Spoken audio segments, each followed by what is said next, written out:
'కల్కి 2898 ఏడీ' ఈ మూవీ గురించి ప్రత్యేకంగా చెప్పుకోనవసరం లేదు. సో, ఈ మూవీ థియేటర్‌లో రిలీజ్ అయ్యి ఎంత పెద్ద హిట్ అయిందో అందరికీ తెలిసిందే. దాదాపు 1000,00,00,000కి పైగానే కలెక్షన్‌లయితే రాబట్టిందనమాట.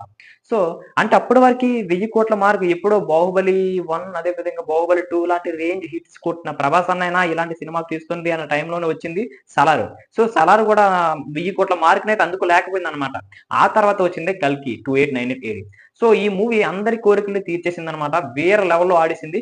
థియేటర్‌లో ఉన్న ప్రతి ఒక్కరిని గూడా వేరే ప్రపంచానికైతే తీసుకువెళ్ళిపోయింది. సో, ఇప్పుడు తెలుసు కదా! మన 'కల్కి 2898 ఏడీ' ప్రొడ్యూసర్ గారు అదే 'అశ్విని దత్'. ఇతనైతే ఒక ఇంటర్వ్యూలోని 'కల్కి'కి సీక్వెల్‌లోని కొన్ని క్యారెక్టర్స్ అయితే మెయిన్‌గా మనకి కనిపిస్తే అవి ఎవరో రివీల్ చేశారనమాట. సో, వాళ్ళ గురించి చర్చిద్దాం. ముందుగా సీక్వెల్‌లోని మన 'కమల్ హాసన్' గారైతే ఎక్కువగా ఉండే పాత్రలంటే ఎక్కువగా ఉన్నాయంట. సీన్స్ ఎక్కువగా ఉంటాయంట.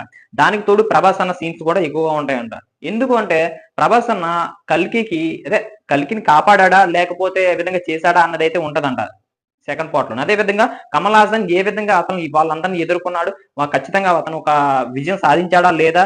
అనే విధంగా అయితే మనకు 'కమల్ హాసన్' ఉండదంట. అంటే విధంగా వీళ్ళిద్దరు క్యారెక్టర్స్ మెయిన్‌గా ఉండబోతున్నాయంట. వీళ్ళతో పాటు ఇంకొక క్యారెక్టర్ కూడా మెయిన్‌గా మనకి సీక్వెల్ కనిపించే అవకాశం చాలా చాలా ఎక్కువగా ఉందనేసి మన 'అశ్విని దత్' గారైతే చెప్పారనమాట. అదెవరో కాదు మన అమితాబ్ బచ్చన్ గారు.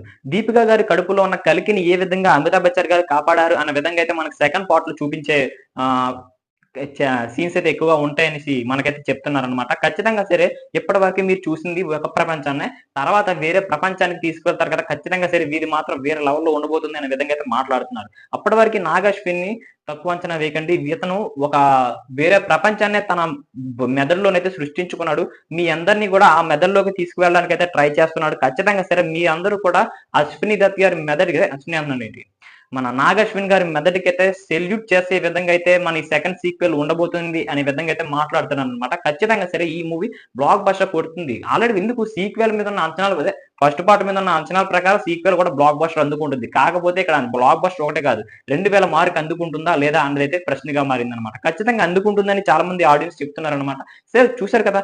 సెకండ్ పార్ట్‌లోనైతే సీక్వెల్‌లోనైతే చాలా మందికి అంటే మెయిన్ 3 క్యారెక్టర్స్ అయితే గట్టిగా లీడ్ అంటే సినిమా మొత్తం మీద లీడ్‌గా ఒక 3 క్యారెక్టర్స్ అయితే ఉంటాయనేసి మన 'అశ్విని దత్' గారైతే చెప్పడం అయితే జరిగింది. ముందుగా 'ప్రభాస్' అదే విధంగా 'కమల్ హాసన్' గారు అదే విధంగా 'అమితాబ్ బచ్చన్' గారు. ఈ 3 క్యారెక్టర్‌లే సెకండ్ పార్ట్ మొత్తాన్ని లీడ్ చేసే విధంగా ఉంటాయనే విధంగా అయితే మాట్లాడుతున్నారు.